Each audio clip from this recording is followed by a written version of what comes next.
윤석열, 김건희는 녹취록으로 모든 게 뒤집히고 있습니다. 그만큼 거짓말을 많이 했고 그 거짓말이 얼마 못 가서 들통나고 있다고 생각해야 할 것 같은데요. 이 녹취록 판사도 경악했을 겁니다. 지난 9월 30일 서울중앙지방법원에서 열린 이재명 더불어민주당 대표의 위증교사 혐의 결심 공판 현장에서 기이한 일이 벌어졌습니다. 최후 변론에 나선 이 대표 변호인 이승엽 변호사가 녹음 파일을 법정에서 틀었는데 장례가 술렁이기 시작했습니다. 2019년 1월 8일 이 대표 측의 변호사와 김진성 씨 사이의 오간 전화통화 파일이었습니다. 김진성 씨는 이 대표로부터 위증을 교사받았다고 지목된 인물이죠. 이 대표가 2018년 12월 22일부터 24일 고 김병량 전 성남시장의 수행비서였던 김 씨에게 여러 차례 전화해 2002년 검사 사칭 사건 관련 허위, 사실 공표 혐의 재판에서 자신에게 유리한 방향으로 위증해달라고 요구했다는 것이 검찰 공소사실의 핵심입니다. 구체적으로 KBS와 김병량 시장 사이에 이재명을 검사, 사칭 주범으로 몰기 위해 최초로 KBS PD에 대해서만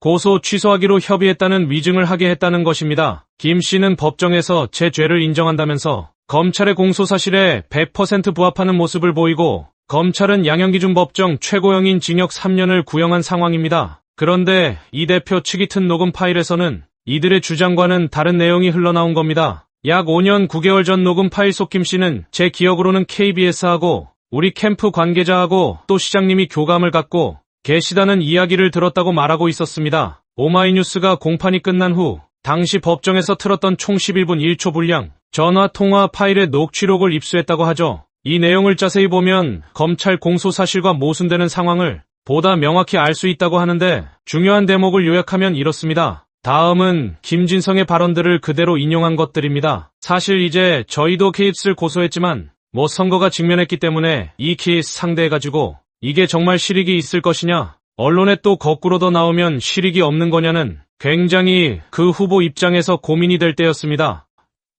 그래서 아마 제 기억으로는 KBS하고 우리 캠프 관계자하고 또 시장, KBS와 교감을 갖고 있다는 것으로 제가 들었다고 일단 지금 이재명 지사 문제하고 KBS 문제를 어떤 식으로 정리할 것인가에 대해 협의를 하고 있는데 KBS 측에서 그런 요청이 오는 것 같다라고 말씀을 하신 거죠. 그렇게까지는 주범으로 몰자라고까지는 표현을 안 했던 것 같고요. 어차피 그 이재명 시장 저 변호사 곤란할 거 아니냐.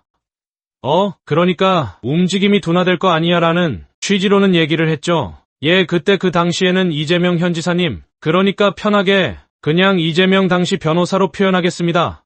그때 이 변호사께서는 굉장히 선거에 대한 가장 큰 아킬레스로 작용을 한다고 모든 사람들이 믿고 있었거든요. 당연히 그런 이재명 시장을 압박하는 것을 KBS와 협의를 했던 분위기가 맞고요. 일단은 KBS를 좀 원활하게 풀어주고 이재명 지사 쪽으로 방향을 바꾸는 것이 효과적이지 않겠느냐. 아무튼 이재명이가 지금 우리 그 선거판에 있어서는 가장 주적이라고 이제 표현하고 있으니까 그래서 아마 그 분위기를 그렇게 계속 몰아갔던 거는 있었던 것 같습니다. 여기까지가 압축된 요약본이라고 보시면 됩니다. 둘 사이의 대화는 이후 비슷한 내용이 좀 더 오가다가 변호사가 증인신문하게 되면 다시 제가 연락드릴게요라는 말로 마무리됩니다. 이 녹음 파일은 왜 마지막 결심, 공판이 되어서야 법정에서 공개됐을까요? 녹음 파일을 재생하기 전 이승엽 변호사의 발언에서 힌트를 얻을 수 있습니다. 이 변호사는 해당 통화 녹음 파일은 수사기록 목록에도 없다면서 그러다 보니 변호인이 등사, 신청도 하지 못했다며 재판부가 그 점을 생각하면서 대화를 들어줬으면 좋겠다라고 말했습니다. 이 대표는 녹음 파일이 재생된 뒤 이어진 최후 진술에서 수십 년 변호사로서 법정을 드나들었지만 요즘처럼 검찰이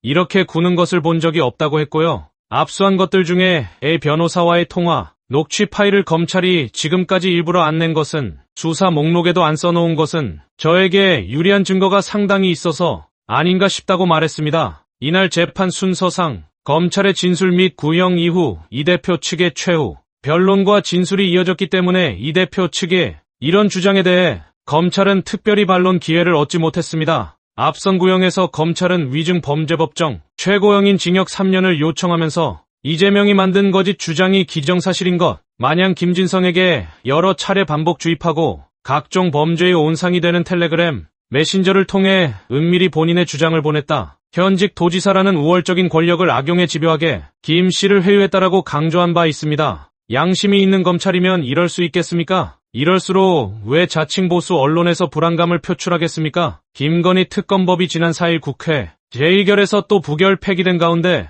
보수신문은 국민의힘에서 나온 최소 4명의 이탈표에 주목하지 않았습니까? 조선일보는 5일 사설김 여사 특검법, 무한 반복의 끝은 뭔가에서 특검법 강행, 거부권 재투표의 정쟁, 악순환이 무한 반복되고 있다면서 8명이 이탈하면 김 여사 특검법은 국회 제2결 문턱을 넘게 된다. 대통령 거부권으로도 막을 수가 없다고 밝혔습니다. 조선일보는 김 여사는 기존의 도이치모터스주가 조작 사건과 코바나 컨텐츠 전시회, 기업 후원, 명품백 수수 외에도 인사, 공천 개입 의혹을 받고 있다. 지난 총선을 앞두고 공천과 관련해 김 여사와 주변 인물이 주고받은 메시지와 녹취록 등이 공개되고 있다고 했고요. 여권 내에서는 다음 재표결은 어떻게 될지 모른다는 분위기라고 전했습니다. 이어 민주당이 김 여사 특검법, 독소 조항을 빼고 특검법을 추진한다면 여당 내 이탈표가 더 나올 수 있다고 내다봤습니다. 또 민주당 특검안이 법리에 안 맞지만 김 여사 특검 찬성 여론은 60에서 70%에 이르고 있다는 걸 짚었습니다. 그러면서 국민 의문이 그만큼 크다는 뜻이라며 대통령실과 여당은 야당의 정치 공세라며 거부권, 당론 부결만을 외치고 있을 상황이 아니다라고 경고했습니다. 또 민주당 원내대표가 김건희 한 사람 지키려다 전체 보수를 괴멸시키는 어리석은 선택을 하지 말라고 했는데라고도 언급했고요. 이재명 한 사람을 지키기 위해 온갖 무도한 일을 다하는 민주당이 할 말은 아니지만 그 말의 내용 자체는 맞는다고 할 사람이 적지 않을 것이라며 정부 여당을 비판하기도 했습니다. 이 같은 비판은 대통령의 낮은 지지율에 더해 특검법 통과가 보탄핵으로 이어질 수 있다는 보수 진영의 불안감을 반영한 대목으로 보입니다. 동아일보도 같은 날 사설상 특검 제2 또 부결됐지만 일부 이탈 다음엔 어찌 될지에서 올 2월 첫 김 여사 특검법에 대한 재표결 당시에 여당 의원들이 사실상 전원 반대했던 것과는 양상이 달라졌다며 민주당이 특검법을 수정 발의하고 여당에서 기권무효표 2명에 더해 4명이 더 찬성 쪽으로 마음을 바꾸면 대통령의 거부권으로도 막을 수 없게 된다고 경고했습니다. 그러면서 요즘 여권 내부의 사정을 보면 현실화될 가능성을 배제할 수 없다고 내다봤죠. 검찰은 디올백 수수 사건에서 김 여사에 대해 무혐의 결론을 내린 데 이어 이달 안에 도이치모터스주가 조작 의혹과 관련해서도 김 여사를 불기소, 처분하는 쪽에 무게를 두고 있다고 한다. 검찰의 봐주기 수사 끝에 김 여사가 면죄부를 받았다는 비판이 더욱 거세질 것이라고 하기도 했습니다. 또 김 여사가 총선과 보궐선거에 공천에 개입했다는 의혹이 제기됐고 대통령실 전 행정관의 여당 전당대회 개입 논란에도 김 여사 이름이 등장한다. 7일 시작되는 국정감사에서 김 여사와 관련해 어떤 의혹이 새로 불거질지 모른다고 밝혔습니다. 해병대 채모 상병순직 사건 수사, 외압 의혹에서도 김 여사를 통해 임성근 전 해병대 1사단장을 구명하려는 로비가 있었는지가 핵심 쟁점 중 하나라며 여당 의원들로서는 이런 상황에서 특검법에 거듭 반대만 하는 것에 부담이 커질 수밖에 없다고 쓰기도 했습니다. 이뿐만이 아니라 윤 대통령과 한동훈 대표 간의 갈등까지 불거지면서 여권의 결속력도 약해졌다. 그런데도 용사는 최소한의 사과도 설명도 않은 채 방어 태도만 취하고 있다며 대통령 거부권으로 언제까지 상황을 모면할 수 있다고 믿는 건지 묻지 않을 수 없다고 비판했습니다. 내용을 보십시오. 이 정부가 어떠한 정책을 못했다고 비판을 받는 것이 아닙니다. 모든 게 윤석열 김건희라는 사람 문제, 그리고 그 주변에 엮여있는 인물들로 인한 문제만 수두룩합니다. 이미 여기서 탄핵해야 하는 이유가 드러나는 겁니다. 여러분들의 생각도 댓글을 통해 함께 남겨주세요. 오늘 소식 유익하셨다면 구독과 좋아요 한번 부탁드립니다.